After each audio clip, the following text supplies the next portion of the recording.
नमस्कार, मी सोनल. स्वागत आहे तुमचं सगळ्यांचं टेक विथ सोनलमध्ये. तर सर्व लाडक्या बहिणींसाठी एक आनंदाची आणि महत्त्वाची बातमी आहे.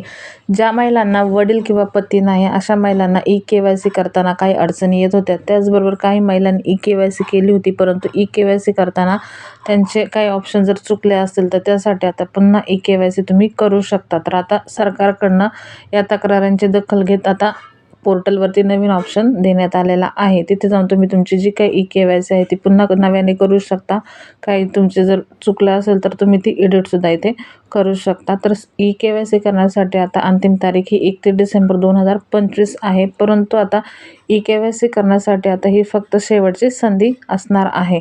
तर आता याचा जी-आरसुद्धा आलेला आहे. तर नेमकं जी-आरमध्ये काय सांगितलं ते आपण थोडक्यामध्ये पाहूया. तर दिनांक 11 डिसेंबर 2025 हा जी-आर काढण्यात आलेला आहे. तर मुख्यमंत्री माझी लाडकी बहीण या योजनेअंतर्गत पात्र लाभार्थी महिलांची पडताळणी आणि प्रमाणीकरण करण्यासाठी ई-के-वाय-सी माध्यमातून आधार ऑथेंटिकेशन करण्याबाबत हा महिला व बाल विकास विभागातर्फे जी-आर काढण्यात आलेला आहे.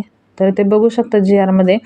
तर मुख्यमंत्री माझी लाडकी बहीण या योजनेअंतर्गत ज्या पात्र लाभार्थी महिलांचे वडील हयात नाहीत किंवा पती देखील हयात नाहीत किंवा मग घटस्फोट झालेला आहे, त्या लाभार्थी महिलांनी स्वतःचे ई-के-वाय-सी करावे व तदनंतर त्यांनी त्यांचे पती अथवा वडील यांचे अधिकृत मृत्यू प्रमाणपत्र किंवा मग घटस्फोट प्रमाणपत्र हे जे आहे किंवा मग माननीय न्यायालयाचे आदेश यांची सत्यप्रत जी आहे ती अंगणवाडी सेविका यांच्याकडे दिनांक 31/12/2025 पर्यंत जमा करण्यात यावी. सदरची प्रक्रिया ही ऑफलाईन पद्धतीने करावयाची आहे.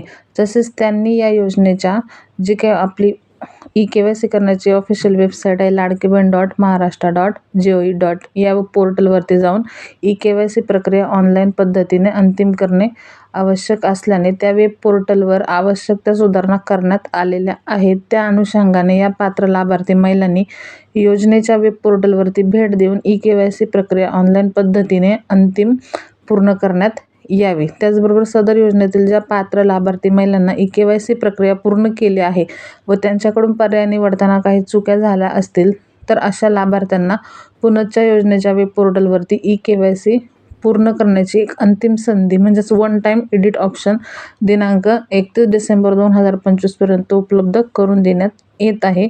तथापि सदरची संधी जी आहे ती शेवटची असणार आहे. तदनंतर त्यामध्ये कोणताही बदल करण्याचा पर्याय उपलब्ध होणार नसल्याने काळजीपूर्वक माहिती भरण्यात यावी.